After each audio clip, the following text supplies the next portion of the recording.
ল নিয়ে পড়তে চাচ্ছেন অথচ প্রপার কোনো ইনফরমেশন আপনার কাছে নেই? তাহলে এই ভিডিওটা আপনার জন্য। আশা করি আইন বিষয়ে যাবতীয় খুঁটিনাটি আপনি জানতে পারবেন এই ভিডিও থেকে। তার মানে ভিডিওটি আপনি স্কিপ না করে পুরোপুরি দেখবেন বলেই আমি আশা করব। আসসালামু আলাইকুম। আইন পড়া নিয়ে আপনাদের সবার কৌতূহল অনেক বেশি। তাই আমি ভাবলাম আজকে কিছু প্রশ্নের উত্তর দিই। আপনি ২ ভাবে আইন পড়তে পারেন।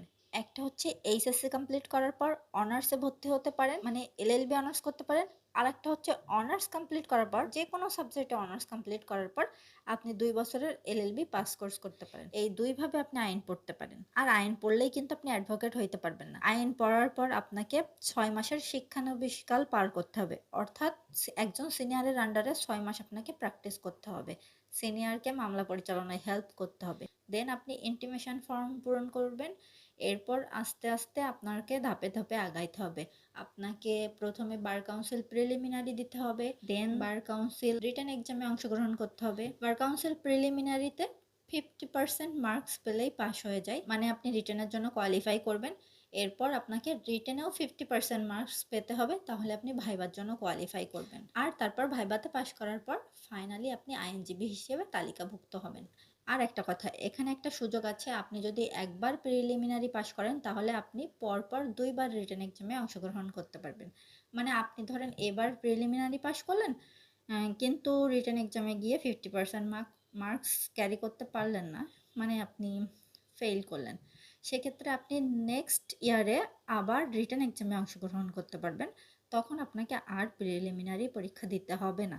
আবার সেম ভাবে আপনি রিটেন এক্সামে পাস করার পর ২ বার ভাইবা দিতে পারবেন। ১ম বার ভাইবাতে যদি কোনো কারণে কোয়ালিফাই না করেন তাহলে পরবর্তী বছর পরবর্তী ব্যাচের সাথে আবার ভাইবা দিতে পারবেন। কিন্তু ২য় বারে যদি কোয়ালিফাই না করতে পারেন তাহলে আর সুযোগ নেই। আপনাকে আবার প্রিলিমিনারি থেকে শুরু করতে হবে। আর এই যে আমরা এলএলবি পাস করার পর যে রেজিস্ট্রেশন করি এটার মেয়াদ ৫ বছর। এই ৫ বছরের মধ্যে যদি আপনি আইনজীবী না হতে পারেন তাহলে আপনাকে আবার নতুন করে রেজিস্ট্রেশন সম্পন্ন করতে হবে। আর আইনজীবী হতে গেলে কিছু ড্রেস কোড তো ফলো করতে হয়, সেটা আপনারা অবশ্যই জানেন।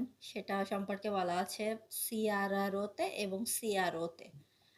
এটা নিয়ে অলরেডি আমার চ্যানেলে ভিডিও আছে। আপনারা চাইলে ডিসক্রিপশন বক্সে অথবা কমেন্ট সেকশনে লিংক দিয়ে রাখবো। আবার আপনারা অনেকেই জানতে চান যে ল পড়তে কত টাকা খরচ হয়?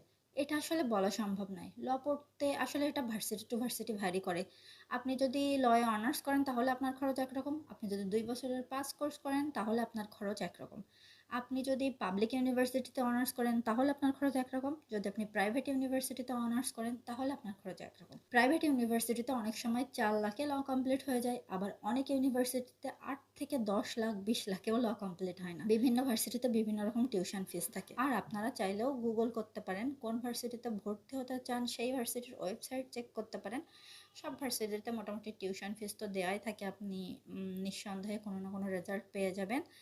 আর আমি কথা বলছি মার্জিয়া তাসনিম সাথী, অ্যাডভোকেট, ডিস্ট্রিক্ট অ্যান্ড সেশন জাজ কোর্ট সাতক্ষীরা।